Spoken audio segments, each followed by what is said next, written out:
Sí. This meeting is being recorded. Ok, ahora sí empezamos a grabar la clase. A ver, acá vamos a compartir la pantalla.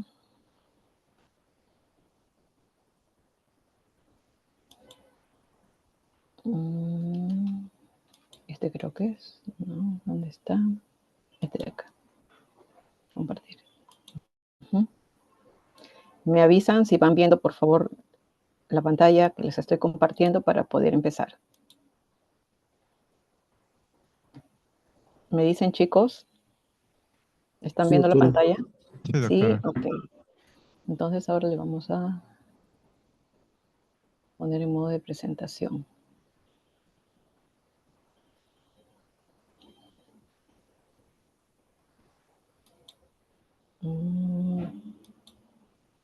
Este es un archivo de Google. Presentación de dispositivos. Acá está. Ya, ok. No veo que estén ingresando más alumnos. Bien, entonces vamos a empezar con nuestro tema rápidamente. Aspectos psicobiológicos de la conducta es lo que hoy día nos están dejando como tema para poder hacer nuestra clase. Quería comentarles que en este semestre vamos a tener clases, ya les deben haber dicho, tantas virtuales, que son las partes teóricas, y las presenciales, que son la parte práctica. Cada una de las sedes que ya se han distribuido, y deben asistir a las clases teóricas para poder controlar la asistencia, asimismo también a sus clases prácticas. Ahora que ya estamos en la clase, vayan poniendo cada uno de ustedes su nombre en el chat para que quede grabado su asistencia, ¿ok? Mientras vamos a avanzar. ¿Qué vamos a hacer hoy día? Vamos a hacer introducción, vamos a avanzar un poco neurociencias, neurotransmisores y genéticas en lo que corresponde a nuestro tema. A modo de introducción, vamos a ver que nos ha tocado hablar sobre aspectos psicobiológicos que influyen en la conducta. Ya, entonces vamos a todos a prestar atención. Me gustaría que hubiera interacción. Si es que hubiera alguna pregunta, si es que hubieran dudas, las podemos ir resolviendo. De repente las pueden ir anotando y al final las resolvemos. Ojalá que tengamos tiempo para todo esto. Vamos a tratar de avanzar. La psicobiología es una de las ramas de la psicología que va a estudiar las bases biológicas de la conducta humana. Es decir, que hay sistemas y procesos biológicos que van a actuar para poder permitir que nos relacionemos activamente y de una forma adaptativa con nuestro entorno, con las variables que se nos van presentando en el medio ambiente, donde nos vamos a ir desarrollando a lo largo de la vida, ¿no? Entonces, vamos a ver que existen tres principales ejes biológicos que van a ir condicionando nuestras actitudes y comportamientos. Es decir, que cada conducta que tengamos, cada manifestación o expresión de nuestras conductas van a estar, digamos, influenciadas con estos tres principales ejes biológicos. Entre ellos tenemos el sistema nervioso, el sistema endocrino y también la genética. Entonces, vamos a tener esto muy presente porque aquí vamos a basar el desarrollo de la clase. Otro factor importante que tenemos también, como les había dicho en esa primera parte, es esta interacción que tenemos con el ambiente, ¿no? Y esto se refiere a las circunstancias a través de las cuales nuestra información genética, que está guardada ya en nuestros genes, va a ser modulada, ¿no?, por el ambiente externo y el ambiente interno, ¿no?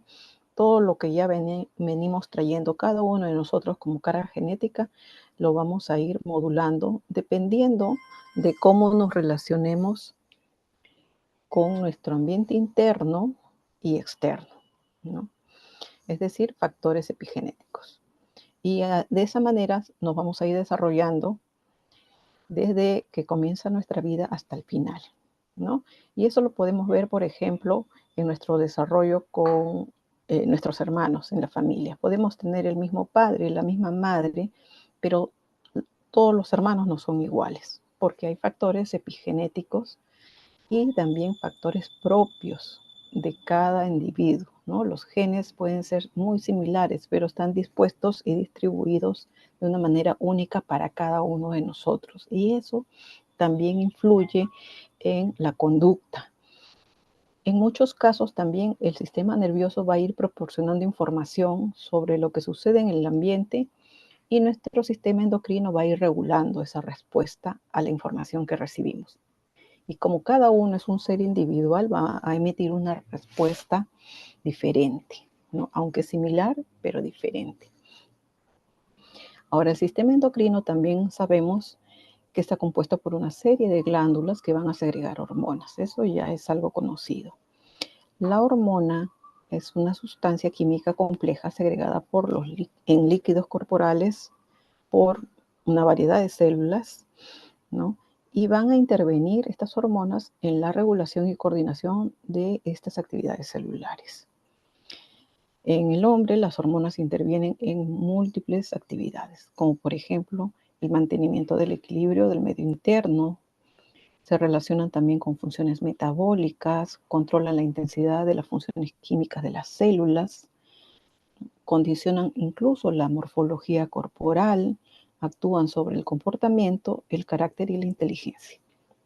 Por ejemplo, tenemos pues las hormonas tiroideas, ¿no? Ustedes saben, las hormonas tiroideas regulan el metabolismo y también tienen que ver mucho con el crecimiento, ¿no? Con la morfología corporal. Entonces, eso es por ponerles un ejemplo, pero todas las hormonas van a estar muy relacionadas con estas actividades. Pero ¿esto de qué nos sirve? Nos sirve porque nosotros vamos a tener que integrar todo esto a nuestra práctica. Y tenemos nosotros que tener en cuenta que analizar de manera multidisciplinaria todos estos conocimientos van a hacer que seamos más efectivos. Por ejemplo, hay condicionantes genéticos que a su vez influyen en el comportamiento del sistema nervioso y endocrino. Pero si nosotros hacemos evaluaciones por separados de algunos de estos sistemas, entonces eso no va a ser muy útil, sino que tenemos que analizar todo en conjunto para poder tener una mejor idea de qué es lo que sucede en la conducta humana. ¿Ok? Entonces vemos que para la conducta van a influenciar varios factores. Y ampliando un poco más, vamos a hablar sobre neurociencias, ¿no? Me gustaría que todos ustedes hubieran tenido una idea sobre qué son las neurociencias. Ya muchos de ustedes deben haber escuchado, pero ahora que estamos desarrollando este punto, sí van a tener que profundizar un poquito más sobre las neurociencias. ¿Ya? Con respecto a ello, vamos a decir que el objetivo de las neurociencias es comprender los procesos mentales por los cuales percibimos, actuamos, aprendemos y recordamos. Los procesos mentales vamos a desarrollarlos ahora que empezamos el curso, ¿no? En la primera parte vamos a ir aprendiendo sobre semiología psiquiátrica, ¿no? Sobre cada uno de los procesos mentales. Ya seguramente van a estar aprendiendo sobre cada uno de estos procesos, la conciencia, la atención, el pensamiento, la percepción, la memoria y todos los procesos mentales. ¿Ya? Y para comprenderlos es que la neurociencia nos da algunas herramientas, nos ayuda.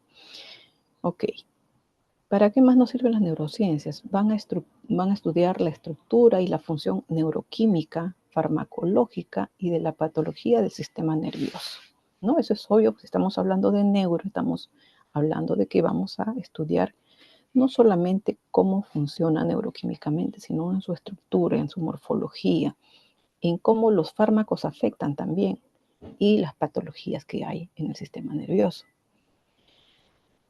También se dice que el objeto de estudio son los diferentes elementos del sistema nervioso, ¿no? Que van a interactuar entre ellos para dar origen a la conducta, ¿no? Vamos a ir viendo que hay muchos factores que van a ir actuando, aparte de lo que ya hemos mencionado, y que si actúan a nivel del sistema nervioso, van a condicionar una respuesta de la conducta, ¿no? Y para ello es importante también que la parte biológica, la parte estructural del cerebro y del sistema nervioso esté indemne, que funcione adecuadamente, ¿no? Entonces el estudio biológico del cerebro va a ser un área que va a abarcar muchos niveles.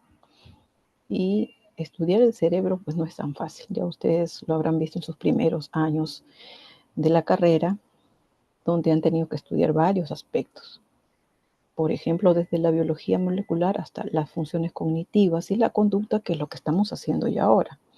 Haremos un breve repaso de repente por esas primeras áreas que se deben tener en cuenta para conocer la conducta, ¿no? Y tenemos la parte anatómica, ¿no? Recordando, porque ustedes ya saben esto, hay esta parte de neuroanatomía funcional donde tenemos que el encéfalo es el órgano que ejerce el control de la conducta, ¿no? La conducta puede definirse como cualquier tipo de movimiento dentro de un organismo vivo. Pero este encéfalo se divide, como ustedes saben, en dos hemisferios y cada hemisferio tiene 4 lóbulos: el frontal, parietal, temporal y occipital, ¿no? A su vez, estos lóbulos frontales se van a dividir en regiones anatómicas. Uno es la corteza motora y premotora. Segundo es la corteza paralímbica, que comprende la región anterior del giro cingulado. Y 3 es el córtex prefrontal, que comprende la corteza dorsolateral, orbital y mesial, ¿no? Estas cortezas, ¿no?, en las cuales se han dividido los lóbulos frontales, están conectadas con estructuras subcorticales, ¿no? Nos importa porque hay esa conexión. Y van a formar circuitos frontocorticales, ¿no?, que ya vamos a ir conversando porque nos interesan tanto. ¿Ya? La descripción de estos circuitos representa uno de los mayores avances en las neurociencias en las últimas décadas y en relación entre cerebro y conducta. Esa es la importancia, ¿no? Justo esta corteza de la que estamos conversando, en la forma en la que se relaciona con las áreas subcorticales, van a formar esos circuitos que son importantes para la conducta, para conocer cómo nos vamos a ir comportando mediante esos circuitos. Y acá están esas áreas subcorticales que tanto nos interesan, además de la corteza que ya vimos. Tenemos al tálamo, al hipotálamo, al sistema límbico, que está ahí detallado. También dentro de las áreas subcorticales están los ganglios basales, ¿no? El cuerpo estriado, por ejemplo, que tiene núcleo caudado, el putamen, el estriado ventral, incluyendo el núcleo accumbens. Tenemos también al globo pálido, a la sustancia negra y al núcleo subtalámico, ¿no? Todo esto que van a conformar el sistema límbico, ¿no? Y esas conexiones que tienen con la corteza es lo que nos interesa, ¿no? Porque eso va a ayudar a explicar cómo se manifiesta la conducta. Y también no podemos dejar de hablar de la neuroplasticidad. ¿Y qué es la neuroplasticidad? En los últimos años se ha venido estudiando mucho sobre neuroplasticidad. Ya hay conceptos de neuroplasticidad diversos, pero todos llegan hacia el mismo fin, ¿no? Antiguamente se creía que el cerebro, una vez que estaba formado y que se desarrollaban ciertas conexiones, ya en el futuro no podían haber regeneración neuronal y solamente lo que se iba a observar era una involución del cerebro, ¿no? Iba a haber muerte cerebral de algunas áreas neuronales sin capacidad de regenerar. Sin embargo, estos conceptos ya han sido dejados de lado porque ahora con el estudio de la neuroplasticidad se sabe que sí hay una capacidad de regeneración. Entonces, la neuroplasticidad, según la Organización Mundial de la Salud, nos habla de que es la capacidad que tienen las células del sistema nervioso para regenerarse, tanto de forma anatómica como de forma funcional, ¿ya? Después de haber estado sujetas a influencias patológicas ambientales o de desarrollo, incluyendo traumatismos y enfermedades, ¿no? Es decir, que cualquier cosa que influencie en el cerebro puede ayudar a que haya cambios tanto de regeneración como también de degenerar. Otro concepto nos habla de que se refiere a la capacidad que tiene el cerebro para adaptarse y cambiar como resultado de las conductas y las experiencias. ¿Ya? Entonces, en ambos conceptos vemos que este cerebro va a sufrir cambios, por ejemplo, la regeneración o de repente la muerte celular neuronal, ¿no? Y con estos cambios el cerebro se va adaptando y va esto ir modificándose también con nuestra conducta, no solamente con los traumatismos, sino con influencias ambientales. Entonces, la neuroplasticidad también implica que haya cambios en el tejido neuronal, es decir, cambios morfológicos, ¿ya? Y estos cambios incluyen, por ejemplo, la regeneración axonal, ¿no? Ya en los axones. Hay otro mecanismo que se llama colateralización. Todos estos son mecanismos, la neurogénesis, la sinaptogénesis y la reorganización funcional, ¿no? Y ellos van a tener cada uno de ellos sus conceptos mediante el cual va a implicar estos cambios del tejido neuronal. ¿Ya? Aquí están todos estos conceptos y acá es lo mismo. Ya se los he señalado de esta forma. La neurogénesis, por ejemplo, nos habla de que es el proceso por el cual se generan nuevas neuronas a partir de células madre y células progenitoras, ¿no? Es la creación de nuevas neuronas. La regeneración axonal nos habla de que es un proceso donde participa la neurona como las células de Schwann, los fibroblastos, las células endoteliales y los macrófagos. Y esto se va a producir tras una lesión axonal, ¿no? Es decir, que tras una lesión se va a producir la regeneración axonal. Ahí estamos hablando solo de axones. Otro proceso o mecanismo es la colateralización, que es un proceso donde el sistema nervioso periférico consiste en la emisión de colaterales en las ramas terminales de los axones intactos y van a inervar fibras musculares de unidades nerviosas que ya están denervadas. En otro proceso que es la sinaptogénesis nos habla de que es la formación de nuevas sinapsis. A pesar que se sabe que esta formación de sinapsis se produce durante toda la vida en todas las personas, también se sabe que hay una explosión de sinapsis durante el desarrollo temprano del cerebro. Es decir, esta sinapsis en las etapas más tempranas del desarrollo cerebral es donde hay una gran formación de sinapsis, o sea, una gran cantidad de sinaptogénesis. Otro de los mecanismos es la cotransmisión, donde hay un neurotransmisor clásico que ejerce su función con un neuropéptido en una misma neurona. Y otro de los mecanismos es la colocalización, donde la serotonina y el GABA juntos, como neurotransmisores, van a ejercer su actividad neuroconductual. Actualmente sabemos que hay 100 tipos y más, 100 tipos de neurotransmisores y más de 40 receptores específicos que se han identificado. Ok. Y hablando de neurotransmisores que estamos mencionando aquí, hablaremos sobre algunos de ellos. No podemos dejar de mencionar a la dopamina, ya ampliamente conocida. Ustedes también ya la deben haber escuchado mucho sobre dopamina. El sistema de dopamina es el que va a encargarse de una gran parte de la conducta. Vemos que está formado por un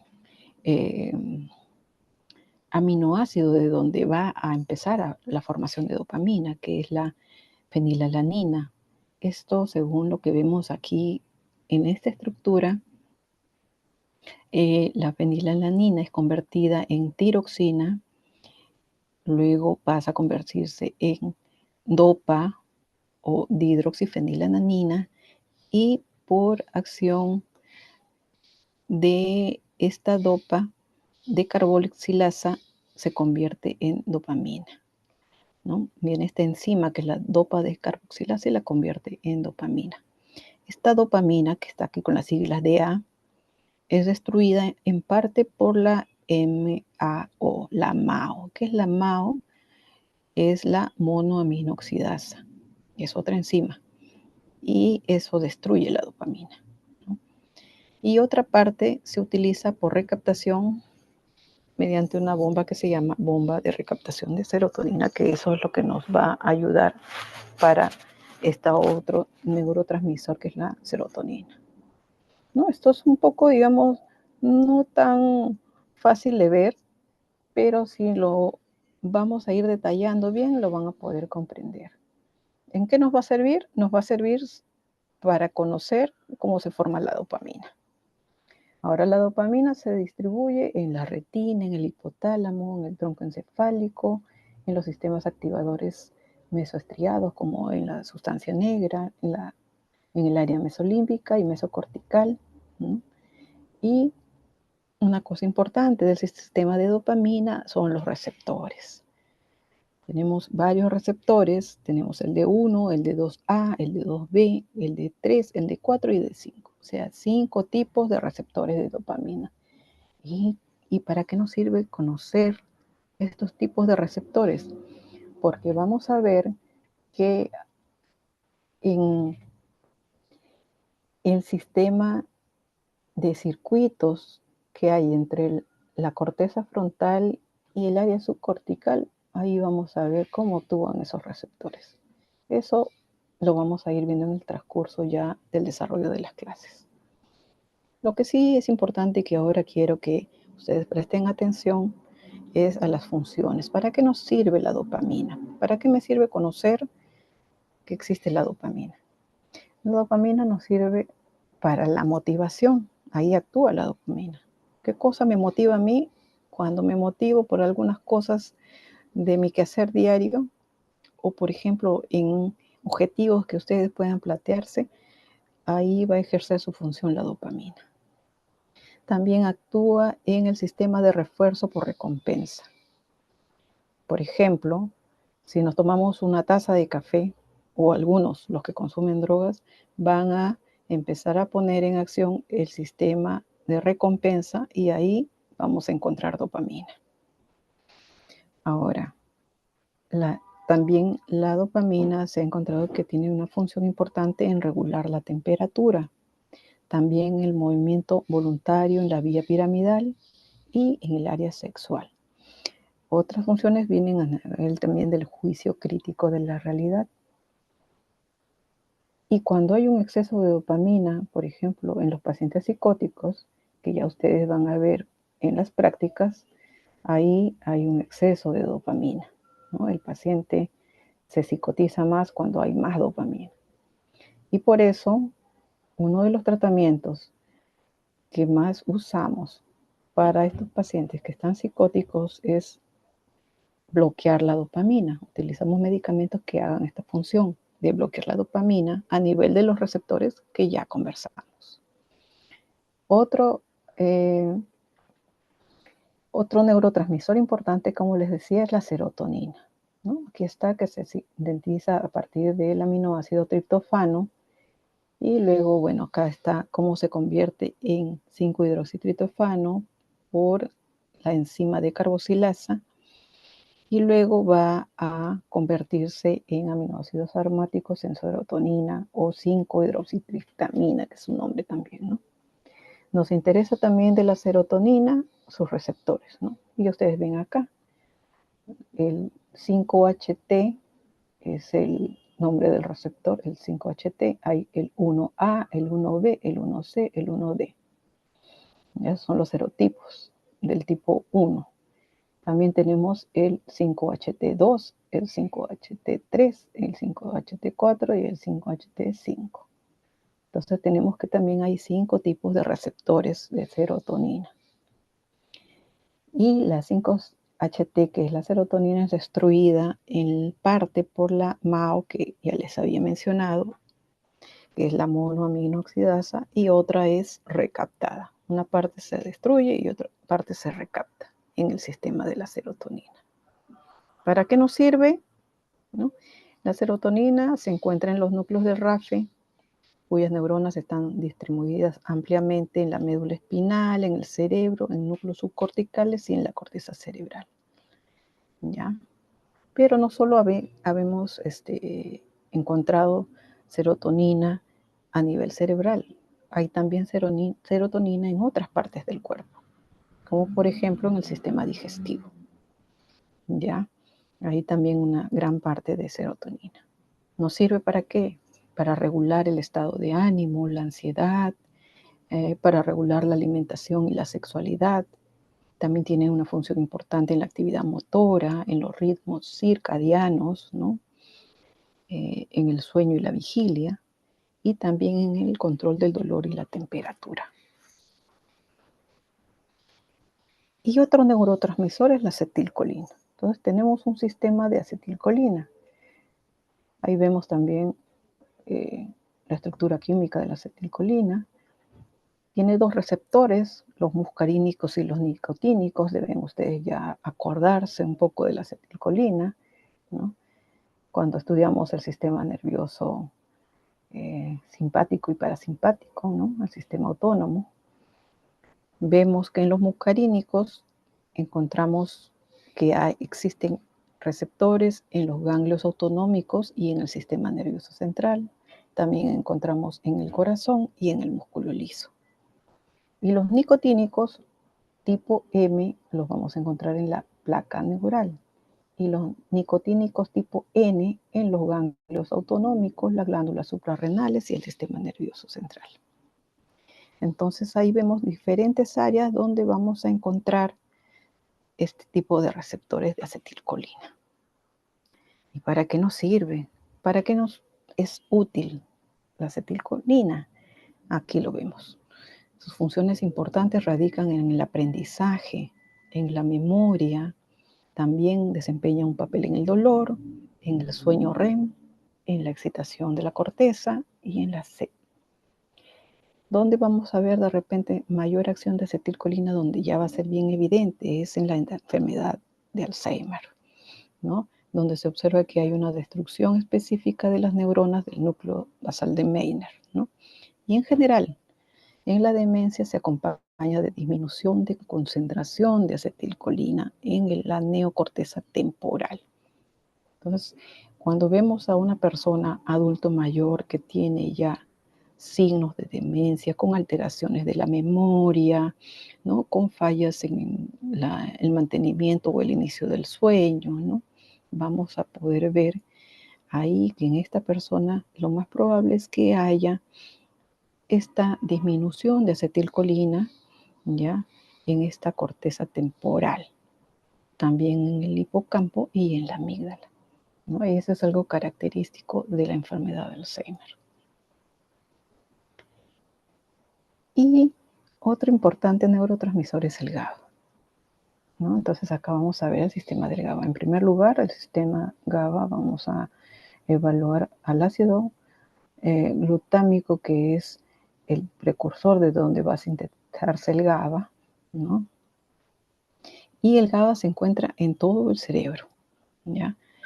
Tanto en las áreas o vías específicas, hasta un tercio de las sinapsis en el cerebro utilizan GABA.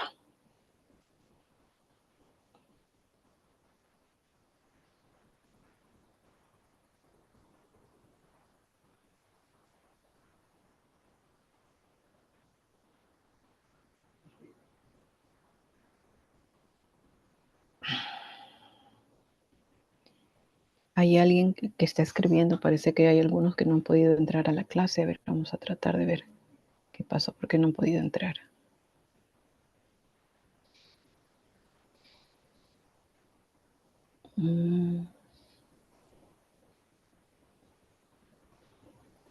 Pero no los puedo ingresar, no los veo.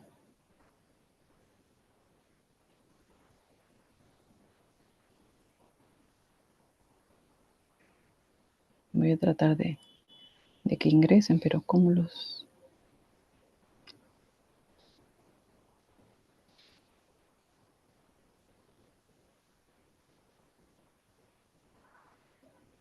Estoy tratando de que ingresen, pero no los veo dónde están.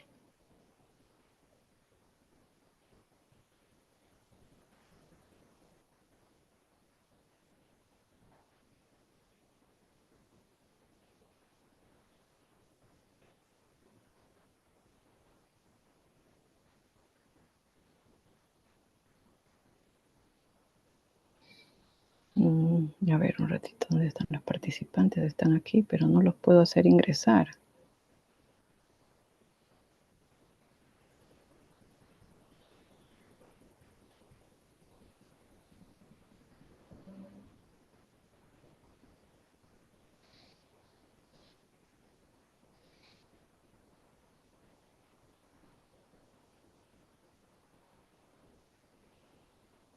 A ver, vamos a ver si así ingresan. Ya, ok, chicos. ¿Dónde nos quedamos?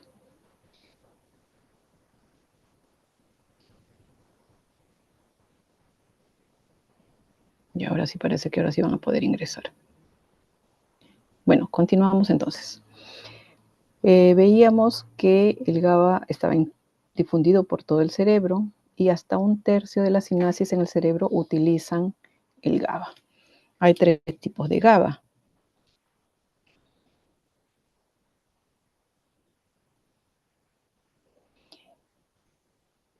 El problema es que ahora vamos a estar interrumpiendo la clase por admitir a los que quieren ingresar. El GABA A, el GABA B y el GABA C. ¿Ya? Cada uno de ellos tiene su receptor, ¿ya? Y los receptores son GABA A, que son postsinápticos. Ellos van a estar agonistas de los barbitúricos y las benzodiazepinas. El GABA B son presinápticos, donde controlan la liberación de los neurotransmisores.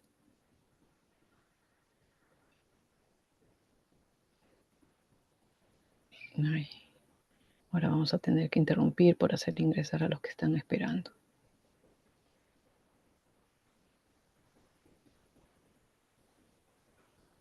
Ya, chicos, a ver, seguimos. El GABA se elimina de la sinapsis por transportadores específicos y el GABA recuperado se metaboliza. Ahora, ¿para qué nos sirve el GABA? ¿Cuál es una función importante del GABA? Nos va a servir para inhibir o reducir la actividad neuronal y juega un papel importante en el comportamiento, la cognición, la ansiedad y las emociones.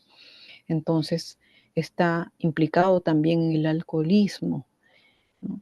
Y algo que quiero que tengan en cuenta es que el GABA es un neurotransmisor inhibitorio. Entonces, cada vez que hablemos de neuronas inhibitorias, vamos a acordarnos de que estas neuronas inhibitorias del cerebro utilizan GABA o glicina también, que es uno de los que están participando para la neurotransmisión. A ver. Perdonen, chicos, que ahora voy a tener que interrumpir porque hay chicos que están esperando y quieren ingresar a clases.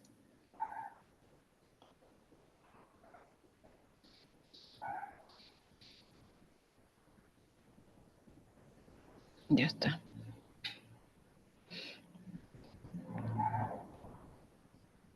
Y el último neurotransmisor, que es el glutamato, ya, para terminar con la parte de neurotransmisores, es el neurotransmisor excitatorio. Hablamos que el GABA era el neurotransmisor inhibitorio. Ahora el glutamato es el neurotransmisor excitatorio, por excelencia en el sistema nervioso central. La hipoactividad del glutamato, que puede ser bloqueada por el receptor NMDA, va a producir las alucinaciones y la disociación de la realidad, que son síntomas que se presentan en la esquizofrenia, ¿no? Entonces, en la esquizofrenia va a haber esa hipoactividad del glutamato, ¿no? Entonces, si hablamos que el glutamato es excitatorio, entonces en la esquizofrenia, que hay poca actividad del glutamato, quiere decir que no va a haber mucha excitación, ¿no? Más bien va a estar como un poco en la esquizofrenia, los pacientes están un poco como inactivos, más con poca motivación, con pocos deseos de hacer cosas. Y cuando hay una hiperactividad glutamatérgica, se produce una cascada excitatoria, más bien hay mucha excitación en el sistema nervioso central, ¿no? Lo que puede llevar a una neurotoxicidad, ¿no? Y que va a magnificar los daños que se producen cuando hay hipoglicemia, cuando hay hipoxia o convulsiones. Ahora, el glutamato también es un aminoácido producido a partir de la glutamina, que es lo que estábamos viendo, y el glutamato se elimina de la sinapsis por medio de transportadores en neuronas especializadas, ¿no? Se metaboliza hacia glutamina y luego se resuministra a terminales neuronales. Bien, ahora, si hablamos de genética,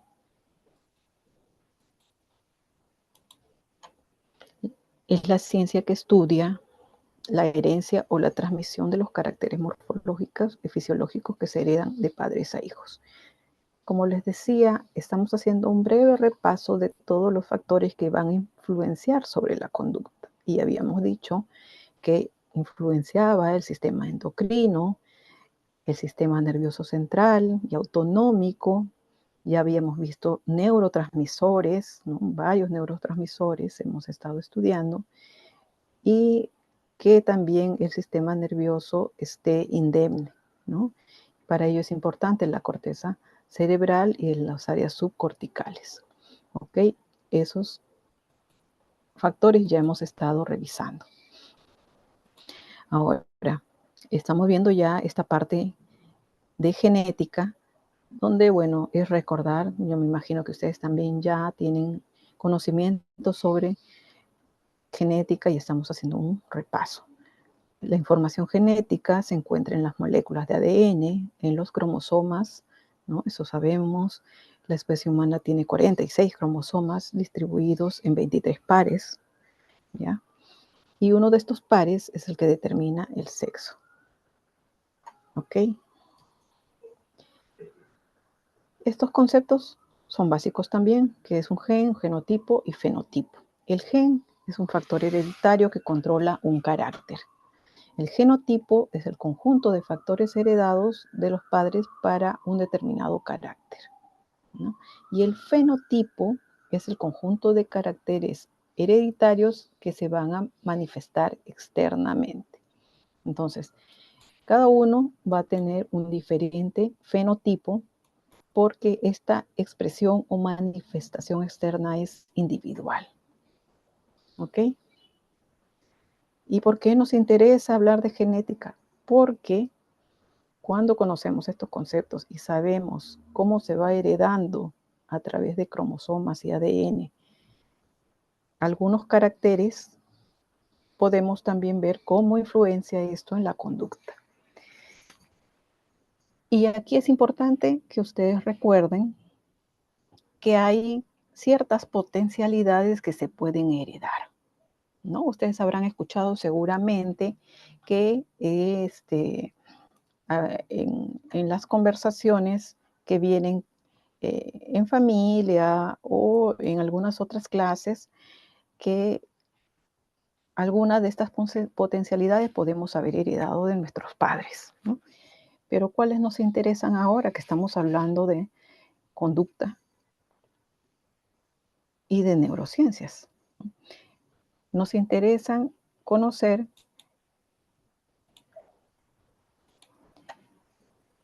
que se hereda, por ejemplo, la inteligencia, ¿no? Y se dice que la inteligencia se hereda de la madre. Eso es lo que últimamente se conoce.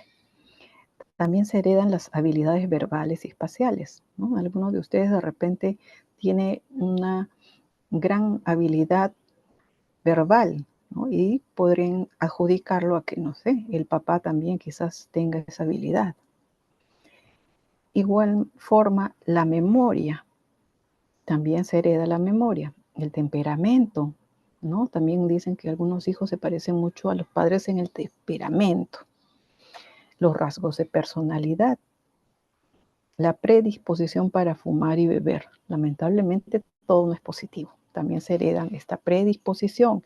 No estamos hablando de que sea algo que sí se exprese de todas maneras, pero sí hay esa predisposición. Es decir, que si el papá o la mamá o el abuelo han sido personas que consumían pues tabaco, nicotina o alcohol, entonces existe esa probabilidad de que los eh, hijos o nietos tengan esta predisposición también para fumar y beber. Como decíamos al inicio, todos estos caracteres podrían ser que se transmitan, pero no necesariamente se tienen que expresar. Mucho tiene que ver el entorno. Si nos criamos ya en un ambiente donde nadie fuma y nadie bebe, entonces esa predisposición se va a quedar ahí como dormida, no se expresa y no se desarrolla. Y de igual forma sucede con las enfermedades neuropsiquiátricas. Hay algunas que se heredan, ¿no? Que las vamos a ir conociendo en los transcurso de las siguientes clases. Pero hay otras que no hay de repente necesidad, no hay expresión de algunas, porque el entorno, el ambiente familiar, de repente no influye para que se desarrolle. Y hablando de trastornos neuropsiquiátricos, hablaremos de depresión, por ejemplo, ¿no? Esta lámina es para poner ese ejemplo. En la depresión es un trastorno que tiene muchos factores. Se relaciona a los acontecimientos vitales asociados, por ejemplo, a depresión. Estos acontecimientos vitales se asocian a la depresión. ¿Y cuáles son ellos? El fallecimiento de un familiar muy cercano, de repente que haya violencia familiar, la separación o el divorcio o conflicto conyugal grave hace que de repente se pueda desencadenar depresión. En las mujeres que tienen un riesgo genético bajo, la incidencia de depresión se vio que era de 0.5 a 6.2. Pero en las mujeres con riesgo genético alto, las probabilidades aumentaron de 1.1 a 14.6. ¿Ya? Entonces quiere decir que sí, el hecho de tener un riesgo genético alto va a incrementar la probabilidad de que se desarrolle depresión. Entonces, hablando de genética y de alcoholismo, vemos que el alcoholismo es un marcador de riesgo genético, como les venía anticipando, también para depresión, ¿no? Estas personas también que tienen mucho riesgo genético para depresión van a mostrarse con mayor sensibilidad frente al estrés, ¿no? Si ya es una persona que tiene un riesgo genético porque familiares han tenido depresión, quiere decir que esta persona pudo heredar esta sensibilidad mayor hacia el estrés. De repente no desarrolla la depresión, pero sí son más sensibles al estrés. Ajá. Me estoy dejando entender. Ok. Entonces, para estudiar la genética de depresión, durante mucho tiempo se pensó que este trastorno depresivo mayor, ¿no? La depresión tenía este componente genético. Y esos estudios se hicieron en estudios familiares, en gemelos y también en familias que tenían, que habían adoptado niños, ¿no? Que no eran sus hijos, sino que eran niños adoptados. Y se sabía que si había un familiar de primer grado con trastorno depresivo mayor, se incrementaba el riesgo de tener trastorno depresivo mayor en 2.84 veces. Y en los estudios de adopción se había observado un aumento de hasta 3 veces en la tasa de depresión de los padres biológicos de una persona con depresión en comparación con los padres adoptivos, ¿no? Ese era un estudio. Es decir, que la heredabilidad del trastorno depresivo mayor es de más o menos un 40%. ¿Ya? Asimismo, en la genética de la esquizofrenia también se veía que eh, van a ver ustedes, la esquizofrenia se inicia entre los 15 y 25 años, ¿no? Se inicia precozmente en los varones antes que en las mujeres, ¿no? Y lo que se sabía era que había una teoría de neurodesarrollo donde habían ciertos factores que iban a condicionar que se desarrolle la esquizofrenia desde intraútero, ¿no? Porque había una desorganización en este proceso dentro del útero, ¿no? Y bueno, esta enfermedad también se podía explicar por un modelo poligénico y multifactorial, ¿no? La esquizofrenia se explica de esa manera. No hay un solo factor que cause esquizofrenia. Y ahí se ven que están implicados estos cromosomas, el 5, el 6, el 8, el 11X y el 22, ¿no? Y estas personas que tienen estos factores poligénicos, digamos que tienen mayor predisposición para desarrollar esquizofrenia, ¿no? Entonces, ¿alguien más quiere ingresar? ¿Cómo es la prevalencia genética? Si hablamos solo de genética, vemos que la prevalencia va en que la población en general, en cualquier población va a variar entre 0.6 a 1.6 esta prevalencia genética, pero digamos que se llega a un consenso de un 1%. Es decir, si nos encontramos en un salón, en alguna reunión, en cualquier parte donde haya 100 personas, una de ellas tiene esta genética de desarrollo de esquizofrenia, ¿no? El 1%, o sea, de 100, 1. Si se tiene un pariente de primer grado, esta prevalencia es del 10% para esquizofrenia. Si ambos padres tienen esta genética de esquizofrenia, hay una prevalencia de 40%. Si hablamos de gemelos dicigotos, ellos tienen una prevalencia de 10 a 15% y los gemelos monocigotos tienen una prevalencia de 40 a 59%, ¿no? Y para terminar, conclusiones. Hemos hecho una revisión de muchos de los aspectos que van a influir sobre la conducta, ¿no? Hemos hablado ya en líneas generales sobre el sistema endocrino, como las glándulas, las diferentes glándulas, la hipófisis, la tiroides, la paratiroides, todas las glándulas van a ser la influencia mediante sus hormonas para que se desarrollen tanto la actividad interna de nuestro cuerpo como también van a influenciar en la conducta, ¿no? Por otro lado, también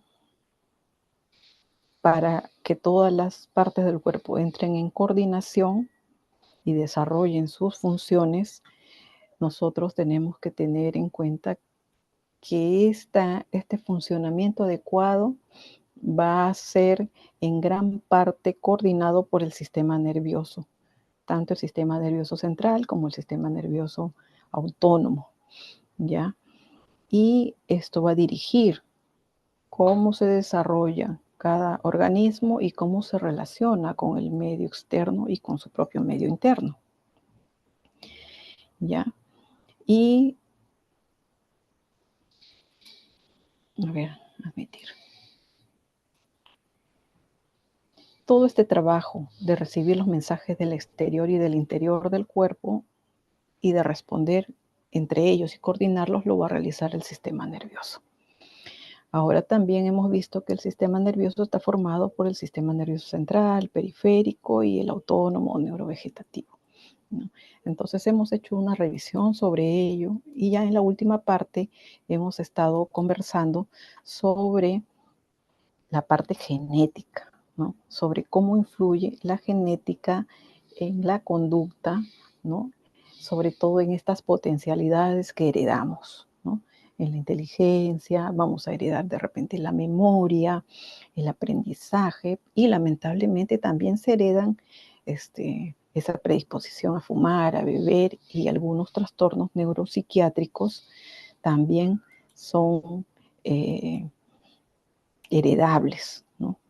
En nuestras familias podrían haber estos factores genéticos que a veces desconocemos. No sabemos por qué se desarrolla depresión de repente, y estudiando bien podemos llegar al análisis de que de repente algún familiar que nosotros no hemos conocido ha tenido alguno de estos factores por los cuales ha desarrollado, ¿no?, la depresión, y la influencia que tiene el medio ambiente va a ser importante. Muy bien, chicos. ¿Hay alguna duda, pregunta?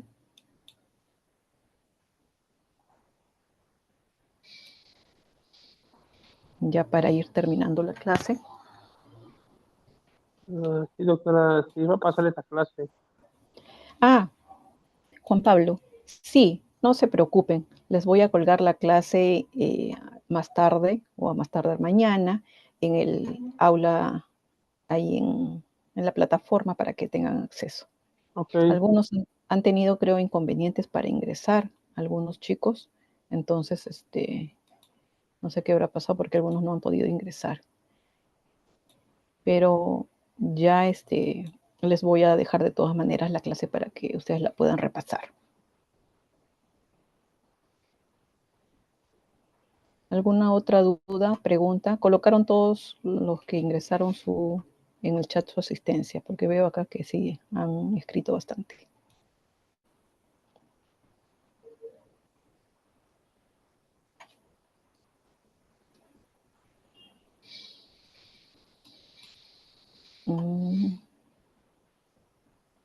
A ver, chicos. Bueno, no veo nada más en el chat. Ya. Ok. Entonces,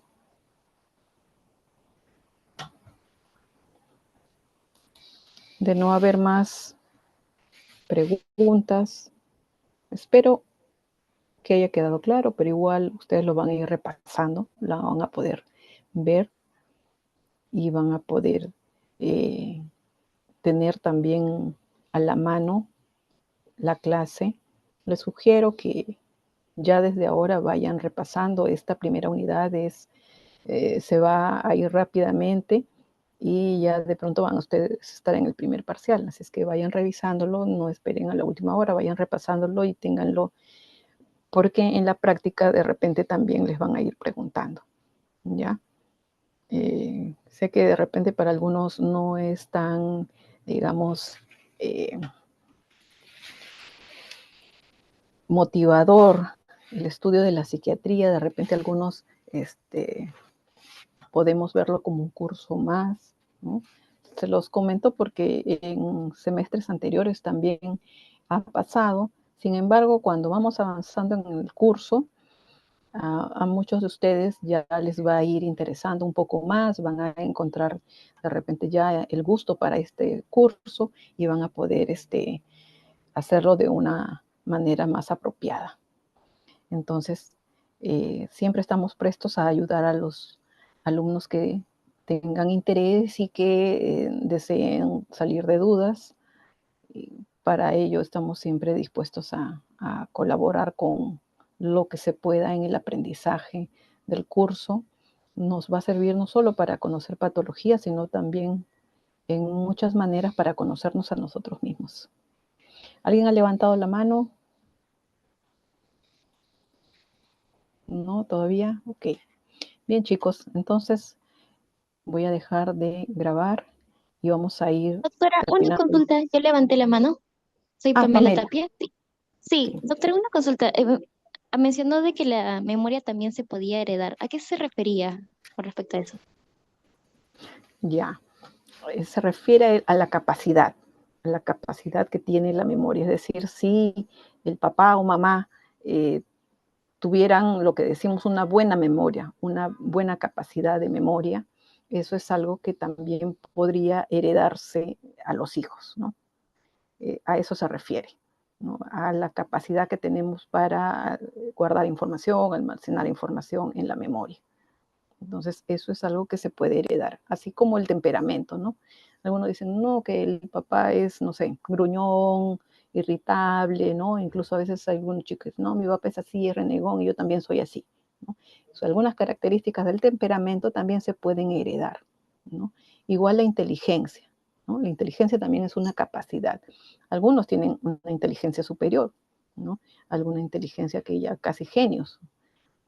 ¿Ya? Pero esto es algo que se ha heredado probablemente de alguno de los padres. Entonces, sí también se conoce que la inteligencia se puede heredar. Entonces, todas estas potencialidades se ha estudiado que sí pueden heredarse. Entonces, a eso se refiere. Ok. Ya, Pamela, espero que se haya Gracias, respondido doctora. su pregunta. Ok. Bien, chicos. Entonces, nos quedamos aquí. Voy a dejar de compartir. Me despido de ustedes, ya que tengan una bonita tarde y ya nos vemos en una siguiente oportunidad. Que estén bien. Chao. Gracias, doctora. Hasta luego.